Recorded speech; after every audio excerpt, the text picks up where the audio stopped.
There's lots of things here that indicate that you are the person responsible. And I'm not responsible. Okay. And I have no reason to attack someone for no reason. Have you been motivated by something else? No comment. And guys, in this next news story, a criminology student who had a grievance against women has been jailed for attacking two friends in a frenzied stabbing on a beach in Bournemouth. Nasen Saadi, who's 21, must serve a minimum of 39 years for the murder of Amie Gray and attempted murder of Leanne Miles. The pair were attacked on Durley Chine Beach last May. Saadi was described at Winchester Crown Court as a social misfit who committed his crimes to feel very powerful. The judge told him, "It seems you have felt humiliated and rejected for any advantage you made towards girls, which has led over time to a deeply suppressed rage towards society and women in particular." Saadi, who had wanted to be the star of a true crime episode, launched a savage assault on the two women as they were enjoying a late night chat next to a small fire to keep them warm on the beach. Mrs. Gray died at the scene whilst her friend suffered 20 injuries but survived the attack after screaming, "Please stop, I have children." Saadi was fascinated with knives and had bought 6 blades from websites, with several found at his aunt's house where he was living, as well as his parents' home. Footage of the attack showed Saadi loitering around his two victims before walking onto the sand and attacking them and running after one of the women. Saadi, was studying criminology and criminal psychology at Greenwich University, admitted to staying in Bournemouth at the time of the attack, but denied being the person shown on CCTV. He told police that he could not remember that period of time, claiming he might have blacked out, that his arrest had been a case of mistaken identity and he had no reason to attack someone. Despite pleading not guilty to the murder of Mrs. Gray and the attempted murder of a friend, Saadi was convicted of the offences by a jury. Judge Joanna Cutts said he faces life imprisonment. Says, "You have been convicted of the most serious of crimes.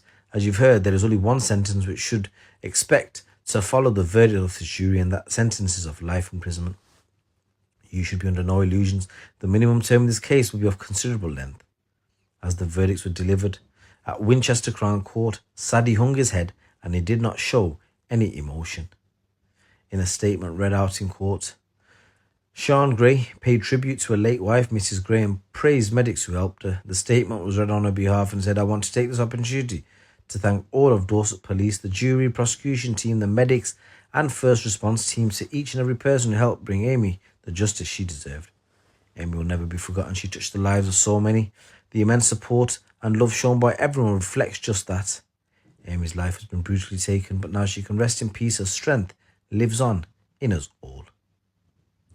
Paying tribute to her daughter, her mother said, "As a family, we are devastated to have lost one of the most amazing, funny, kind, and energetic souls. When Amie entered a room, it filled with laughter, and her presence could not be ignored.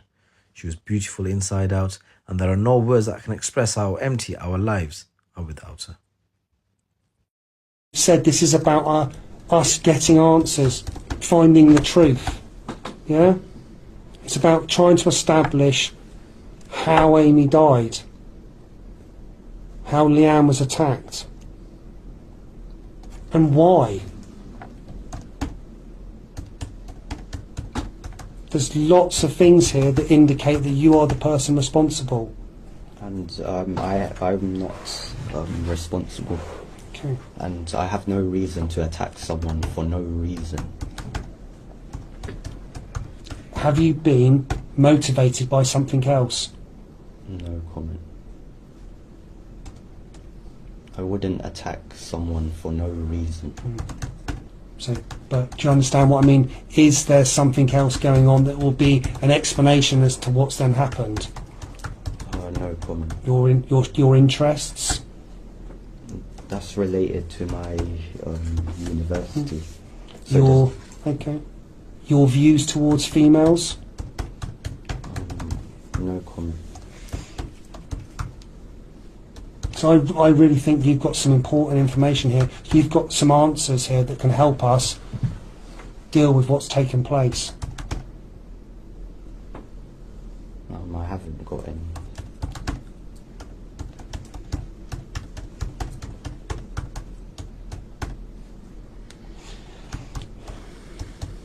So now I think we are getting to the point where, do you think there's anything we've not talked about or asked you about that's important that you need to tell us? I'm just saying I'm wrongly accused of mistaken identity. Okay. And mistakes can happen, and I'm just not responsible. Okay. Is there anything you think we haven't understood? I think just because someone is wearing the same clothes is circumstantial. And having thought about what we've talked about or what we've just said, are you prepared to tell us things like where the clothing is that you were wearing that night? No comment. What we've seen you wearing on the previous nights? No comment. The rest of your belongings or possessions are? No comment. And crucially, where you were, because it's a very quick inquiry to confirm where you were, to prove or disprove whether you were the person we're saying has moved along the beach and done this attack. Well, I left Bournemouth on the 25th on like 9 o'clock. Yeah, we know that, but we're just trying to establish where you were between 11 and midnight. And that will really assist.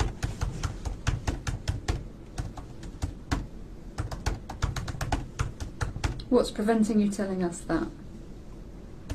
No comment.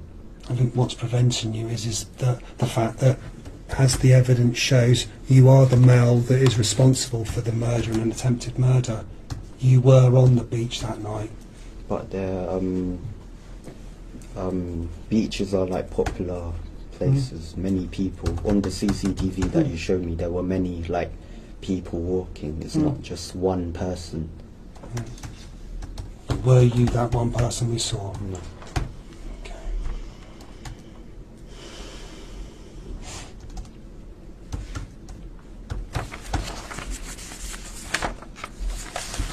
So just a few bits.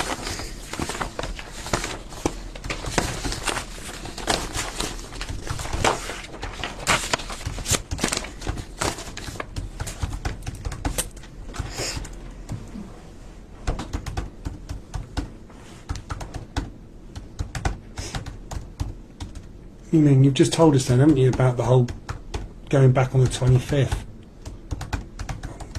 Is there anything else you can tell us about what else you were doing on the 24th and 25th? Well, I was back home on the 25th, but I can't remember anything after.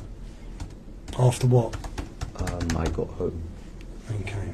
But yesterday you couldn't remember anything after the beach at Thursday afternoon? No. But we've been able to recall some more information about your movement on the Friday morning, Nisa and the shop, Superdrug. We've managed to establish some more memories about your movement on the beach where this incident happened at 4:30. Yeah? You remember being on the train, wearing the hat and the sunglasses. So, fill in those other blanks.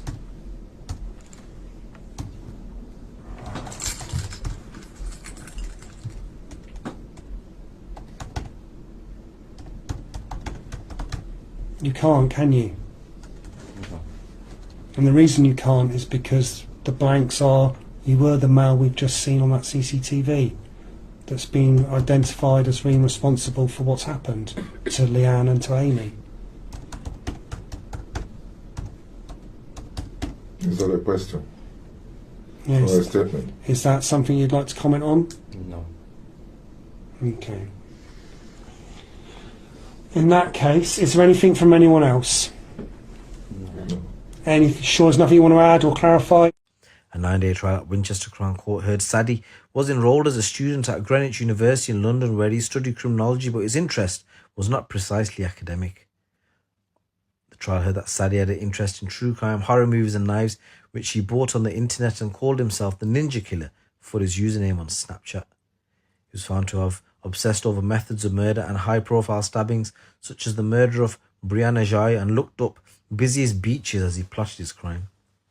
Prosecutors claim Saadi wanted to know how it felt to take a life and to gain notoriety a killing of this sort might bring him.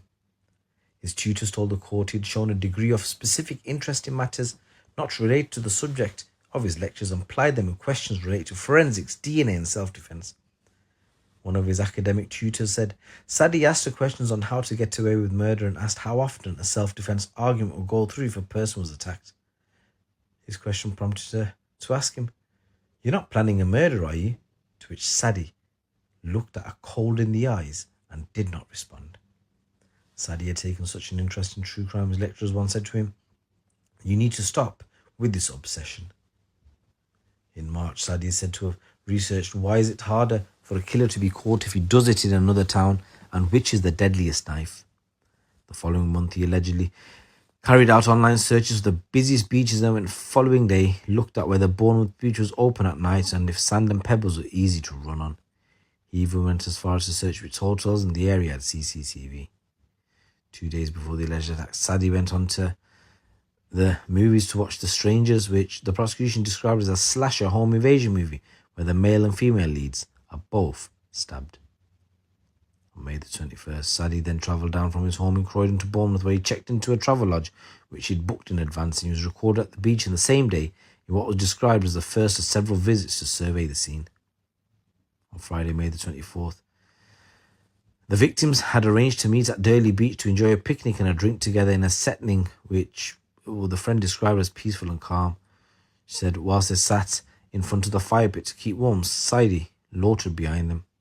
In a police interview, she described turning around to see this boy who wasn't very old, and she said, "My friend smiled at him before he went towards me, to which a friend proclaimed, 'What are you doing? Get off her.' It was then that Saadi started to stab the two friends, which prompted the friend to run in an attempt to get help." The surviving victim told police in an interview that she begged the student, "Please stop, I've got children." That's when he walked away.